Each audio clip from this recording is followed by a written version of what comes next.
Hello everyone, welcome to SV Union High School and Junior College. Our subject is EVS 1 Standard 5. We are going to discuss chapter number 21 Busy at Work, our internal organs part 3. In this part, children, we are going to discuss all about circulatory system, its organs and their function. In the previous part, children, we learned that during the process of respiration, we inhale oxygen and we exhale carbon dioxide. The inhaled oxygen is carried by the blood to the different parts of the body and to every cell. We also saw that during the process of digestion, whatever the nutrients formed are mixed with the blood and they reach to all the parts of the body. Some of these nutrients act as the fuel for the body, and the slow burning of the nutrients with the help of oxygen that we inhale give energy to our body, and with the help of this energy we are able to complete or to perform all our day-to-day activities. Hence, we need to eat after every small interval of time in the day, and we take in some or the other food after every 2 to 3 hours, because whatever we take, it gets digested. So the oxygen that we breathe in and the digested food material, that is the simple substance that is formed after digestion, is carried to every cell of the body by the blood. But what keeps the blood flowing?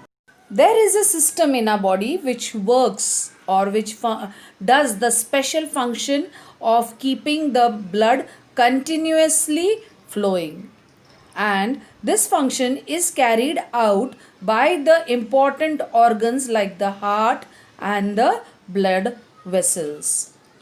Now, the process of keeping the blood continuously flowing through all the parts of the body is called as blood circulation. The circulatory system comprises of the heart and the blood vessels. While flowing throughout the body, with the help of the network of tube-like structures which are called as blood vessels, the blood carries many innumerable substances from the heart to the different parts of the body, and from the different parts of the body back to the heart again for purification. So, innumerable substances are carried from one part of the body to another all the time with the help of the blood during blood circulation. So, as long as the human being or the living thing lives, the blood circulation or the purification of blood is continuously carried on day and night. We have two different types of blood vessels which form the network in our body. One are the ones which are called as arteries, which take the pure blood, purified, oxygenated blood from the heart to the different parts of the body, carrying with it the digested material also.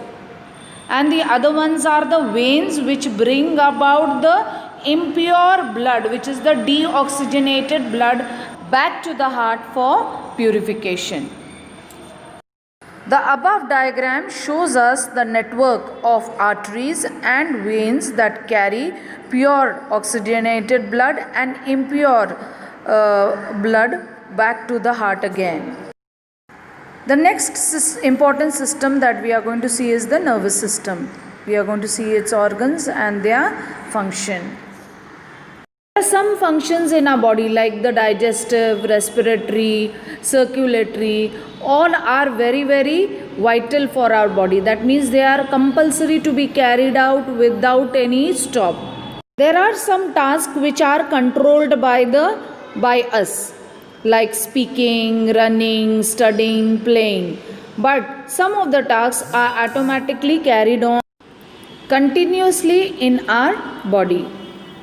Now we have studied that there are several systems that are working, like the respiratory, digestive, reproductory, circulatory and all. But all of them have to be coordinated with each other.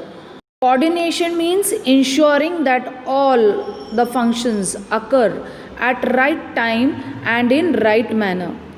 Maintaining this coordination is the main function of the brain. And like the network of blood cells, we have a network of nerves too. There is a network that connects the brain with all the different parts of the body.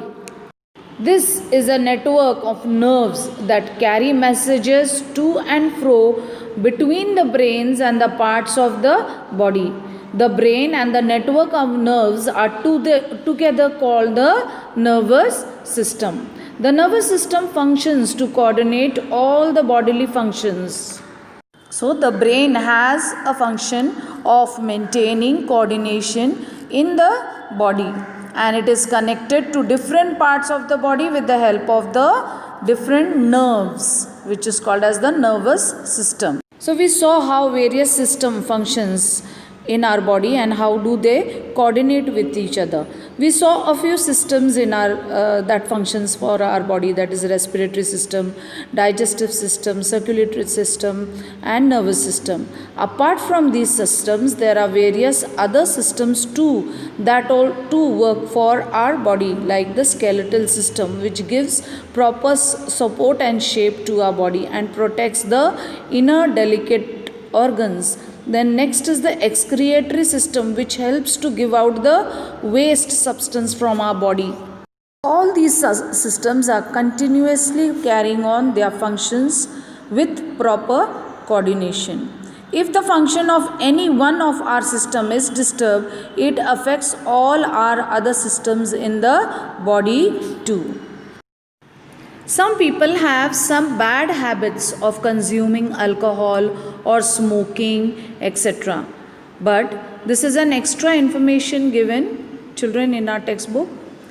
Drinking alcohol has many ill effects on the body, and it affects the nervous system, leading to loss of control over the movements of the body and lack of coordination.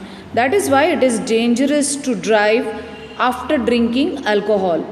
If one keeps drinking alcohol for a long period of time, it causes ulcer on the inner lining of the digestive system and has serious effects on the functions of the liver and the kidneys. I hope, children, you have understood this lesson. Thank you, and please take care of yourself.